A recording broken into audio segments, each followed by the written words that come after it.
అనుదినమన్న శ్రోతలకు మన ప్రభువును రక్షకుడై ఉన్న యేసుక్రీస్తు యొక్క సరిసాటి లేని మహా గొప్ప పరిశుద్ధమైన నామం నందు శుభములు. నేడు 2024 సంవత్సరము ఏప్రిల్ మాసము 29వ తారీఖు సోమవారం నాటి ధ్యానాంశము. నీ మందిరమునందు 84వ కీర్తన 4వ వచనం నందు, నీ మందిరమునందు నివసించువారు ధన్యులు, వారు నిత్యము నిన్ను స్తుతించుదురు. మందిరము అని చెప్పుచున్నప్పుడు దానికి ప్రాముఖ్యమైన 5 భావములు కలదు. మొట్టమొదటిగా, మీరు నివాసము చేయుచున్న గుడారమయ్యున్న గృహము. ఎలుక కన్నమైనను దానికంటూ ఒక కన్నము ఉండవలెను అని అందురు. అద్దె గృహముల యందు అనేకులు పడుచున్న కష్టాలు చెప్పలేనిది. మీరు ఎట్టి గృహమునందు నివాసము ఉండినను ప్రభు యొక్క రక్తము మీ గృహముల యందును నిలువు కమ్మీలకును ప్రోక్షింపబడవలెను. అది సంహారపు దూతను లోపల ప్రవేశింపకున్నట్లు కాపాడును. రెండవదిగా, మందిరము అని చెప్పుచున్నప్పుడు అది కుటుంబమును సూచించుచున్నది. భర్త, భార్య, పిల్లలతో కలిసి ఉండుటయే కుటుంబం.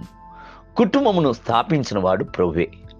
ఆదామునకు సాటి అయిన సహాయముగా అవ్వను ఇచ్చి ఆశీర్వదించి ఫలించి అభివృద్ధి చెందినట్లు చేసిన దేవుడు మీ యొక్క గృహమును కూడా ఆశీర్వదించి గొప్ప చేయును.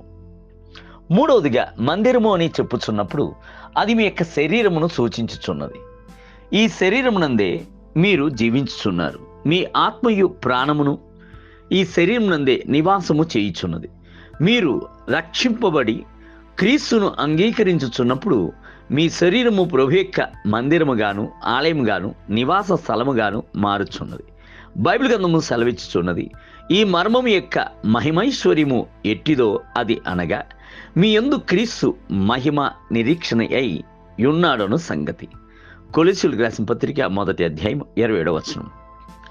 నాలుగవదిగా, మందిరము అని చెప్పుచున్నప్పుడు అది ప్రభు యొక్క ఆలయమును సూచించుచున్నది.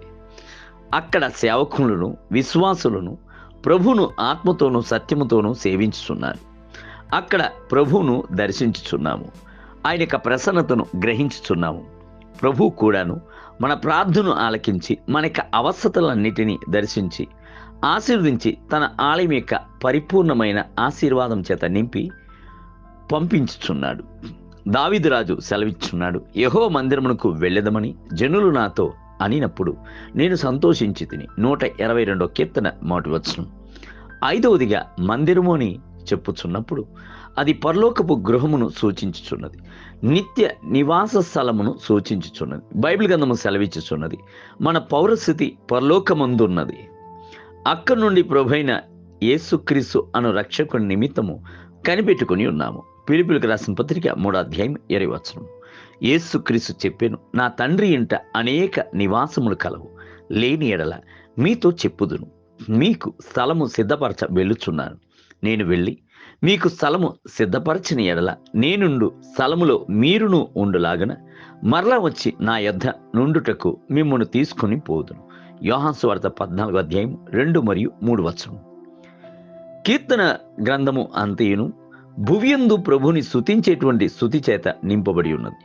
ప్రకటన గ్రంథము అంతయును పరలోకమునందు ప్రభును స్తుతించేటువంటి స్తుతుల చేత నింపబడి ఉన్నది. దేవుని బిడ్డలారా, మనము భూమి యందును విశ్వాసులతో కలిసి ప్రభువును స్తుతించెదము, పరలోకమునందును ప్రభువును స్తుతించెదము.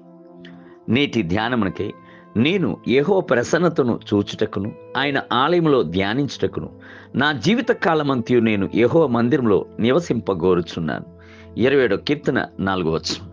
నేటి వేద పఠనము ఉదయము 1 రాజుల గ్రంథము 6 మరియు 7 అధ్యాయములు, సాయంత్రము లూకా సువార్త 20వ అధ్యాయం 27 మొదలుకొని 47 వచనములు.